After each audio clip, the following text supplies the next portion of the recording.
vintage scarf or throw blankets, whatever we could find, and we would use thumbtacks and we would tack the cloth over the corner to have our own like personal corner in the room. We would sit back there and we would paint our nails. We would look through magazines. Sometimes we would even have conversations with each other from behind the cloth. I don't know. It was just something about not knowing what each other was doing behind there that made it exciting, you know. And then sometimes we would like peek out and try to get a glimpse of each other and find that we're peeking at each other and just burst into laughter, just being kids. So that day we did not take down our, I guess you can call them like little tents before bed. We somehow start talking about things that creeped us out or whatever. And after a short bit of talking about creepy things, my sister was like, alright, let's stop talking about it. That she started to feel a bit like uncomfortable and uneasy. She said she didn't know why, but that night to her just felt a little creepy. And I told her how strange it was that she said that, because I felt the same way. The closet doors were open, and we had the doors that you pulled, and they would just like fold and open.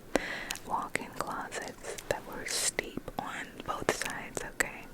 Hanging up in the center of the closet was a pair of my favorite shorts that I loved as a kid. I had hand washed them because I didn't feel like waiting for my father to do laundry, so I had hand washed them and hung them up in the closet because I wanted to wear them the next day, so they were drying.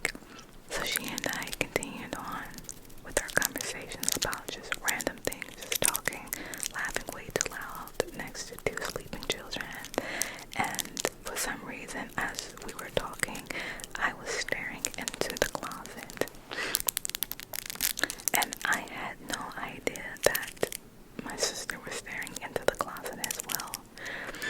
So as we're talking, I'm just noticing what looks like to me is that my shorts are being like pushed to the left into the closet, right? Like pushed, and then they'll stop and just swing and rock back and forth as if something was pulling them and then letting them go, like pulling them and then releasing them, but not like with full force, just ever so lightly.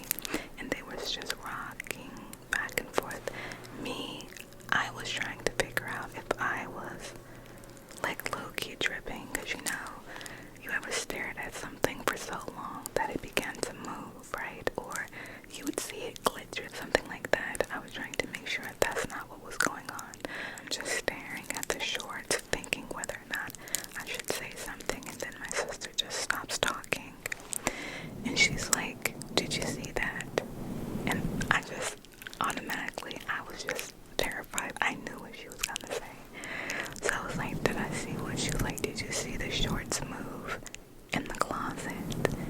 Pause. I don't know why I always film these videos so late at night. It's like 3 a.m. and the more I talk, the more uncomfortable I get because I'm up alone.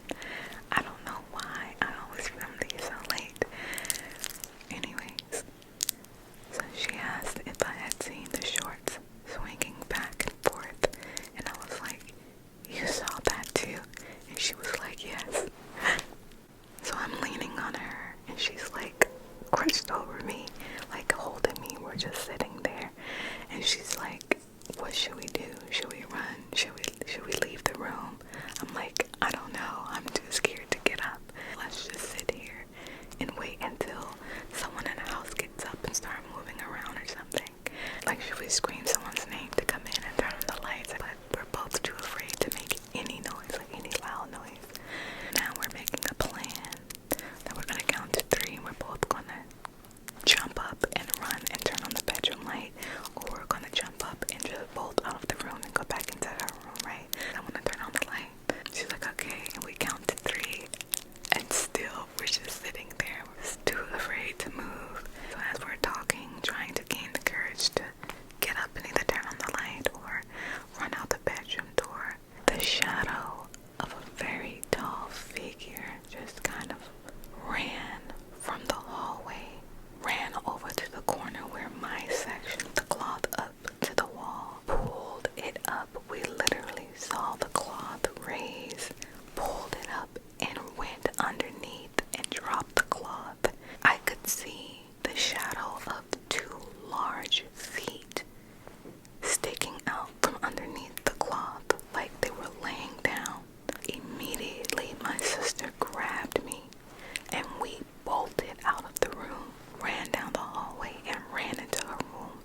She was like, let's go.